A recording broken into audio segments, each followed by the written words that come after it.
Miss Jenny came to see what had happened. "This is a disaster," boomed Sir Topham Hatt. "Thomas," he asked, "why did you shunt so many freight cars for Stanley?" Thomas felt terrible. He knew why he had done it, but he couldn't tell Sir Topham Hatt and the other engines. He felt too ashamed. So he said nothing. Sir Topham Hatt was very cross. The other engines started to whisper. "Thomas doesn't like Stanley," snorted James. "That's why he shunted too many freight cars for him." "Why would Thomas do such a thing?" asked Toby. "Thomas would never do that," peeked Percy, but he was... Thomas felt very bad. He puffed slowly away.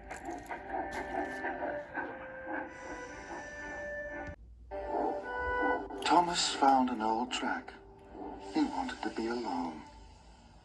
"The other engines don't want me around," he puffed sadly. "They wish I wasn't here at all."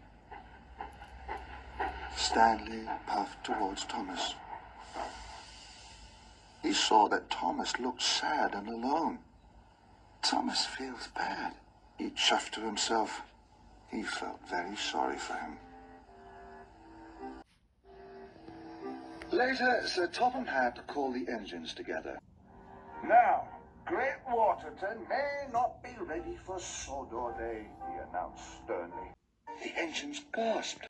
"Miss Jenny's crew will load the rubble into the freight cars tonight, but this means extra work for all of you," he added. "Tomorrow, you will start to shunt the freight cars away to the sidings." Thomas had let down Sir Topham Hatt. He had let down the other engines, and he had let himself down. The other engines started to chuff away. No one spoke to Thomas. He was no longer in charge, and he felt he was no longer wanted. That night, all the other engines were asleep in their sheds. But not Thomas. Jack and Alfie had already loaded their cars of rubble. "If I shunt all the freight cars away to the sidings, the tracks will be clear in the morning. Then everyone will like me again." Thomas wanted to do something to get his old job back. So Thomas started to shunt the freight cars away. Thomas worked very hard. He felt very pleased with himself. Then Thomas saw one last freight car.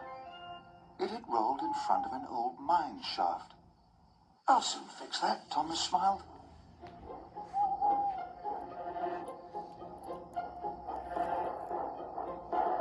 Then there was trouble. Thomas biffed the car too hard. It rolled forward and disappeared into the mine. "Cinders and ashes," exclaimed Thomas. "Where did that freight car go?" Thomas rolled forward and peered inside. It was very dark. "I must finish the job here. I'll soon find that car." And Thomas puffed into the mine. It was very dark. Thomas was happy he had a bright lamp. He saw the freight car rolling away. Then it disappeared around a bend. "Bust my buffers," puffed Thomas. "I'd better go after it." The slope was very steep. Thomas whizzed down it and clattered around the bend. Up Thomas whooshed and down he whizzed. "Whee!" Thomas whistled and "Whoa!" he cried. It was very scary, but it was very exciting. Thomas had almost caught up to the freight car. "You won't get away from me," he whistled happily. But Thomas didn't see the junction ahead. The freight car whizzed down the right track and Thomas sped down the left. Thomas had lost the runaway car.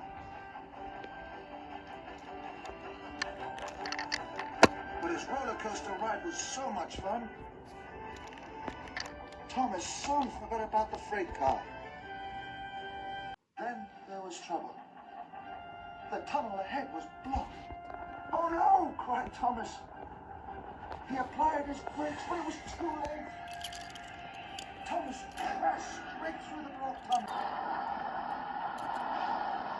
With a mighty splash, Thomas landed in a pool of water. Oh, frizzling fireboxes! This tunnel is flooded! He gasped. It didn't feel fun anymore. It felt scary. I wish I was back at Great Waterton, he wished quietly. Thomas drifted slowly forward. There was nothing he could do. Cinders and ashes, Thomas gasped as he floated along the tunnel. He tooted as loudly as he could. Help! He cried. But there was no one there to hear his whistle. No one will find me now, Thomas wailed. No one will want to find me. The next morning, Stanley, James, Gordon, Percy, Edward, Henry, Emily, and Toby had arrived for work. Where's Thomas? Stanley asked. The engines looked. Thomas wasn't there. They all thought hard. No one knew where Thomas was. James was worried. He asked the little engines at the junction, "Have any of you seen Thomas?" James puffed. None of the little engines had seen Thomas either. Percy called Jack and his team together. "We can't find Thomas," Percy peeped. "Do you know where he's gone?" Jack and his team thought hard, but none of them had seen Thomas. Thomas drifted along the tunnel. He realized he was moving faster. "Burst my buffers," he cried, as he raced through the tunnel.